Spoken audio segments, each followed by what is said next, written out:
New at 10, a Moulton woman is behind bars accused of killing her husband almost 1 year after police say she stabbed him at a motel.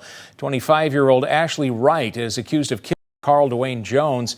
He was found fatally stabbed at the Relax Inn last week in Moulton, the same motel where police say Wright stabbed him at this time last year.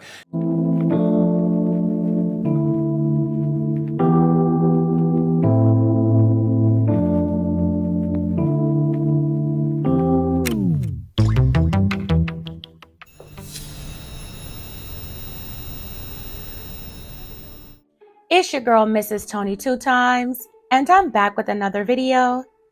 In this video, I'll be taking it to Moulton, Alabama to discuss a toxic relationship between a 25-year-old woman and a 41-year-old man that ended with one of them gone. But before we get into this video, please hit that like button and make sure you subscribe if you haven't already. Make sure you hit the notification bell too so you don't miss any future uploads. And don't forget to share this video. Everything in this video is alleged. All right, let's get right into it. It's been a while since I discussed a case involving DV. They can be extremely sensitive for some, and I understand that completely. Women and men are affected by this every day, from every walk of life. It doesn't matter the color, race, or creed.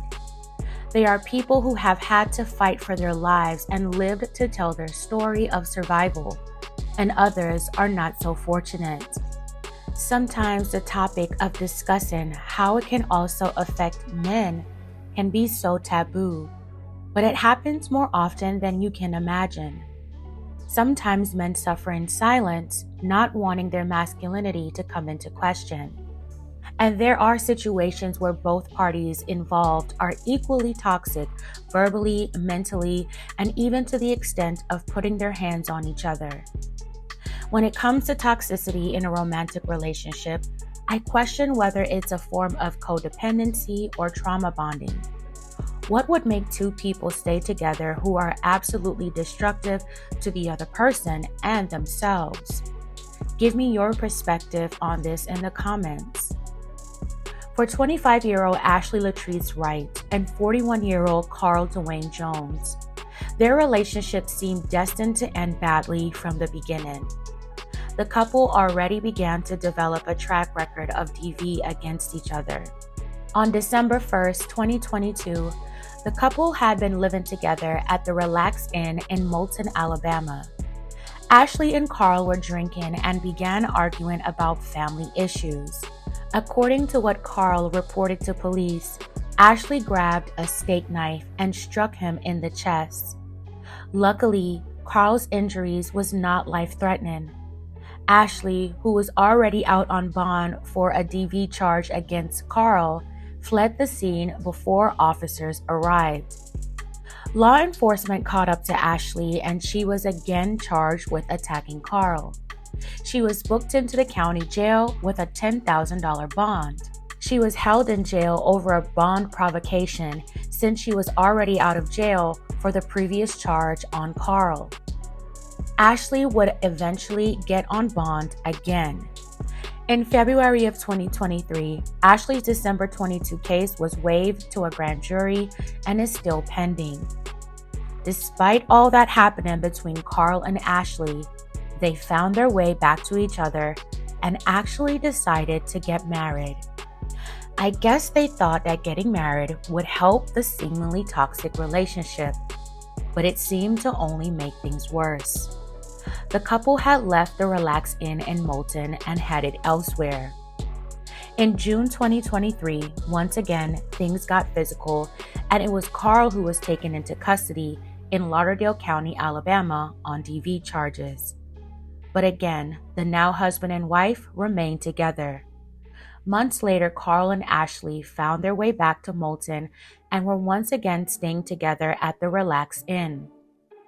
On November 30th, 2023, Moulton County Police received a call that one of the tenants at the Relax Inn in the 12,000 block of Alabama 157 had been found unresponsive. At 8:38 p.m., officers located a man identified as Carl Dewayne Jones with a puncture wound to his chest. He was pronounced gone at the scene. Carl was found just a day shy of the year to the date of the day that Ashley was accused of almost taking Carl's life with a knife in 2022. Ashley became investigators' primary suspect, as police believe this time she succeeded in ending her husband's life. According to witnesses, the last time Ashley was seen was on November 27, 2023, leaving the room Carl and her shared at the Relax Inn.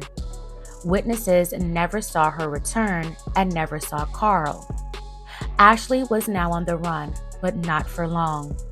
Days later, Ashley was apprehended during a traffic stop 200 miles away in her hometown of Clarksdale, Mississippi.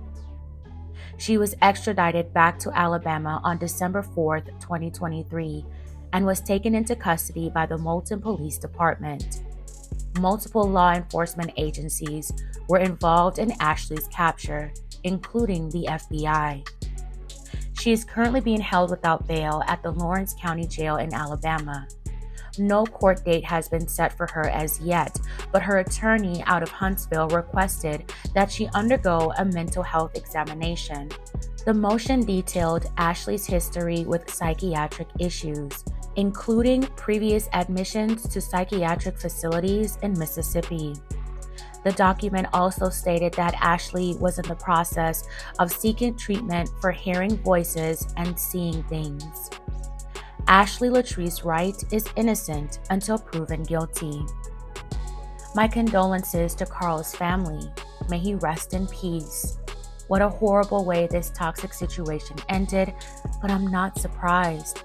Unfortunately, situations and relationships like these usually end like this if separation doesn't take place. It just gets worse and worse over time. I don't know what possessed Carl and Ashley to get married after she literally almost took his life just before that. And I'm sure it was vice versa at times. What kind of love is that? And I'm sorry to say, the 16-year age gap between them didn't help. She was 25 and he was 41, and they had already been together for some time before getting married. Not all significant age gap relationships see these types of issues, but misunderstandings and communication issues can come into play, especially when the person is in their 20s and has yet to live much of their life compared to the other person who is much older. But despite that, there were so many red flags that they both ignored. Were they aware of each other's past issues? According to Ashley's attorney, she has spent time in a psychiatric facility. Maybe she had an episode? It's not clear what Carl's history was, but they both had charges of DV against them while with each other. This relationship was sadly doomed to begin with. Ashley had her whole life ahead of her at just 25. I wish she kept getting the help she needed if she really was suffering mentally. Now she has to pay the ultimate price for taking a life if she is found criminally responsible and convicted. In an ideal world, Carl and Ashley would have seen they were not good for each other and walked away then when they had a chance. But sadly, this world is not so ideal. And DV is never okay. I hope that anyone suffering in this type of situation or going through their own particular DV situation is able to get help and find a way out. Fam, please share your thoughts on this with me in the comments. Alright fam, that's it for this video. Thank you all so much for watching. Please don't forget to like, share, and subscribe. This is your girl, Mrs. Tony 2 Times, and I'm out.